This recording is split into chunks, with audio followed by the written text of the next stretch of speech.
दोस्तों, इस खौफनाक और रहस्यमयी विश्लेषण में आप सभी का स्वागत है। तो चलिए सीधे इसमें डाइव करते हैं और गहराई से समझते हैं। आज हम दो ऐसी रोंगटे खड़े कर देने वाली घटनाओं के सोर्स पर नजर डालने वाले हैं जो सामान्य जीवन की दहलीज पार करके सीधे एक गहरे अंधेरे में चली जाती हैं। सोर्स मटेरियल हमें उन जगहों पर ले जाता है जिन्हें आमतौर पर बिल्कुल सुरक्षित माना जाता है, जैसे कि एक नया घर और एक अस्पताल का कमरा।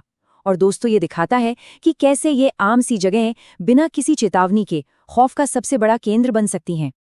अब आप लोग शायद सोच रहे होंगे, क्या कोई जगह वाकई वहां हुए बुरे कर्मों को सोख सकती है, या फिर वो बस अपने इंतकाम के लिए शांति से इंतजार करती है? कहानी की शुरुआत में ही ये बेहद अजीब और विचलित करने वाला सवाल हमारे सामने आता है। क्या ईंट और पत्थर वाकई अपने अंदर इंसानी खौफ और दर्द को कैद कर सकते हैं? जब हम इन घटनाओं का निष्पक्ष विश्लेषण करते हैं ना, तो पता चलता है कि ये सिर्फ आम भूत प्रेत की कहानियां नहीं हैं। बिल्कुल नहीं। ये तो वक्त, बदले की आग और अधूरे वादों के आसपास बुनी गई खौफनाक पहेलियां हैं। तो आइए इन पहेलियों को एक एक करके सुलझाते हैं। अध्याय 1, 31 दिसंबर की खौफनाक रात। आगे बढ़ते हैं। तो पहली घटना के सबूत हमें नीलगिरी अपार्टमेंट्स के फ्लैट नंबर 1312 की तरफ ले जाते हैं।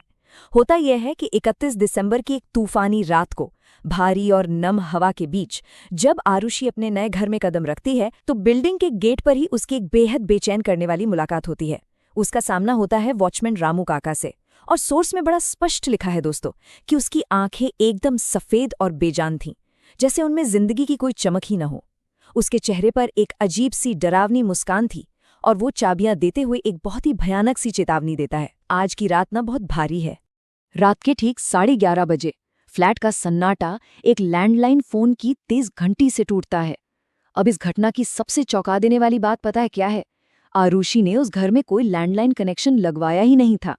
फिर भी रिसीवर उठाते ही उसे एक बेहद डरावनी और धीमी आवाज सुनाई देती है, जो लगभग फुसफुसाते हुए कहती है, दरवाजा खुला छोड़ देना, आज 31 तारीख की रात है, हम सब आ रहे हैं। और उसके ठीक बाद जोर जोर से हंसने की वो भयानक आवाजें गूंजने लगती हैं। खौफ के मारे आरुषि तुरंत नीचे भागने का फैसला करती है, और ये चीज बिल्कुल सटीक तरीके से दिखाती है उस भयानक फिजिकल ट्रैप को जिसमें वो बुरी तरह फंस चुकी थी। दरवाजे के नीचे से खून से लिखा एक पुराना अग्रीमेंट पेपर अंदर आता है, जिस पर लिखा है, वेलकम होम आरुषि। वो दहशत में गैलरी में दौड़ती है, लिफ्ट से नीचे जाने की कोशिश करती है, सीढ़ियों से नीचे भागती है, तीसरी मंजिल, दूसरी मंजिल, पहली मंजिल। लेकिन जैसे ही वो दरवाजा खोलती है, वो खुद को ग्राउंड फ्लोर के बजाय वापस उसी 13वें फ्लोर पर अपने ही फ्लैट 1312 के सामने खड़ी पाती है। ये कोई साधारण बिल्डिंग नहीं थी, ये एक अंतहीन जाल बन चुका था। अध्याय 2, नीलगिरी का भयानक सच। ये सब सिर्फ आरुषि के दिमाग का वहम नहीं था। अब वो फ्लैट वाकई एक जिंदा और हिंसक ढांचे में तब्दील हो रहा था। सोर्स में दर्ज इस विसरल सेंसरी हॉरर को जरा इमेजिन कीजिए। दीवार का पेंट अपने आप झड़ने लगता है, और प्लास्टर के भीतर से इंसानी बाल और हड्डियां झांकने लगती हैं। दीवारों पर हाथों के निशान साफ उभर आते हैं, मानो दीवार के अंदर कैद लोग उन्हें तोड़कर बाहर निकलने की कोशिश कर रहे हों। और जैसे ही रुकी हुई घड़ी में 11:45 बजते हैं, फर्श पर रखा सारा सामान और फर्नीचर अपने आप हिलने लगता है। पूरा घर जैसे किसी गहरे दबे हुए दर्द से चीख रहा था। अध्याय 3, खन्ना का अधूरा खूनी वादा। आइए इस डायरी का सच जानते हैं। इस पूरी पहेली का जवाब एक पुरानी धूल भरी डायरी में मिलता है, जो आरुषि को सोफे के नीचे मिलती है। ये डायरी उसके दादाजी बिल्डर खन्ना की थी। ये टाइमलाइन इस इमारत के उस काले इतिहास को दर्शाती है। बात 1980 की है। इस प्रोजेक्ट की नींव बार बार रहस्यमय तरीके से गिर जाती थी, तो बिल्डर खन्ना एक अघोरी तांत्रिक के पास गए। एक भयानक शर्त रखी गई, 31 दिसंबर 1980 की रात को 11 बलियां देनी होंगी। खन्ना ने 10 गुमनाम मजदूरों की बलि दे दी और उन्हें फाउंडेशन यानी नींव में ही दफना दिया। लेकिन जब 11वीं बलि अपने ही परिवार के किसी सदस्य की देनी थी, तो वो पीछे हट गए, जिसके तुरंत बाद एक हादसे में उनकी मौत हो गई। और आज वो अधूरा तांत्रिक वादा अपना हिसाब बराबर करने के लिए वापस लौट आया था। दीवारें अपने 11वें शिकार का इंतजार कर रही थीं। अब इस पॉइंट पर जो सबसे दिलचस्प और खौफनाक बात है, वो ये है कि जो वॉचमैन आरुषि का मददगार और रक्षक लग रहा था, असल में वही मौत का फरिश्ता था। रामू काका ने बताया कि वो कोई रक्षक नहीं, बल्कि उन 10 मजदूरों में से ही एक है जिनकी नींव में बलि दी गई थी। जरा पिछले 45 सालों के बारे में सोचिए। वो 45 सालों से गेट पर सिर्फ इसलिए इंतजार कर रहा था ताकि खन्ना के खून का कोई वंशज आए और वो 11वीं बलि का वादा आखिरकार पूरा हो सके। और फिर आता है इस घटना का सबसे खौफनाक क्लाइमैक्स। दीवार घड़ी की सुई ठीक 11:59 पर आकर टिक टिक करना बंद कर देती है। अचानक कमरे की सारी बत्तियां बुझ जाती हैं। बिजली की कड़कड़ाहट के बीच सोर्स के मुताबिक उन भूखी रूहों ने आरुषि को दीवार के अंदर खींच लिया। 12 बजते ही सब कुछ हमेशा के लिए शांत हो गया। एक दशकों पुराना खूनी वादा अंततः पूरा हो चुका था। अध्याय 4 गांव की नई खौफनाक दुल्हन। आइए अब नैरेटिव को थोड़ा शिफ्ट करते हैं और एक बिल्कुल अलग पर उतनी ही रोंगटे खड़े कर देने वाली घटना की ओर बढ़ते हैं। जब कहानीकार कई सालों बाद अपने गांव लौटता है तो उसे वहां एक अजीब सा डरा देने वाला सन्नाटा मिलता है। गांव के सभी लोग बुरी तरह डरे हुए हैं और यादव जी के घर के बाहर जमा है। अंदर यादव जी की नई नवीली दुल्हन सीमा मौजूद है, लेकिन माहौल इतना टेंस है कि किसी की भी हिम्मत नहीं हो रही उसे छूने की या उससे बात करने की। पूरी भीड़ की सांसें अटकी हुई हैं। अब इन डिटेल्स को थोड़ा ध्यान से सुनिए जो सॉस मटेरियल में दी गई हैं। ये किसी को भी डरा सकती हैं। सीमा कच्चा आटा और बिना पकी सब्जियां खा रही थी, यहां तक कि कच्चा मांस सीधे निगल रही थी।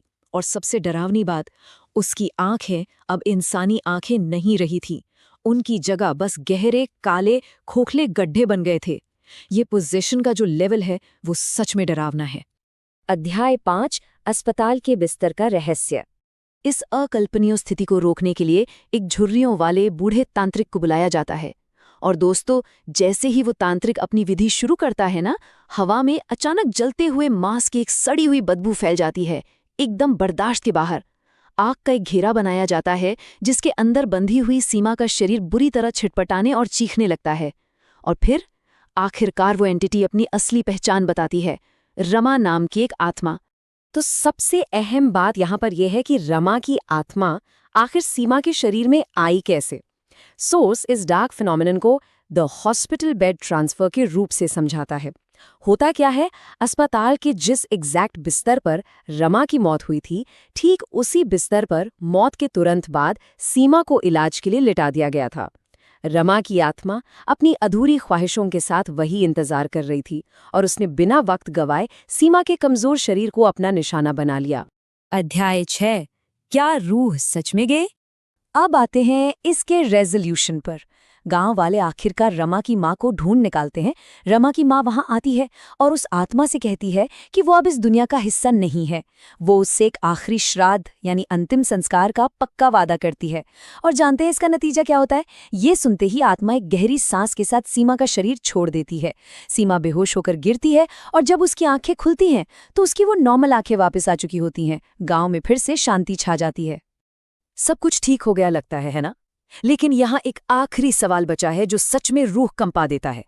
क्या रमा की आत्मा सच में इस दुनिया से हमेशा के लिए चली गई, या फिर वो आज भी उसी अस्पताल के बिस्तर में कहीं छिपकर शांति से अपने अगले कमजोर शिकार का इंतजार कर रही है? ये विश्लेषण हमें सच में ये सोचने पर मजबूर कर देता है कि जिन आम जगहों को हम बिल्कुल सेफ मानते हैं, क्या वो वाकई सेफ है? आपका क्या सोचना है दोस्तों?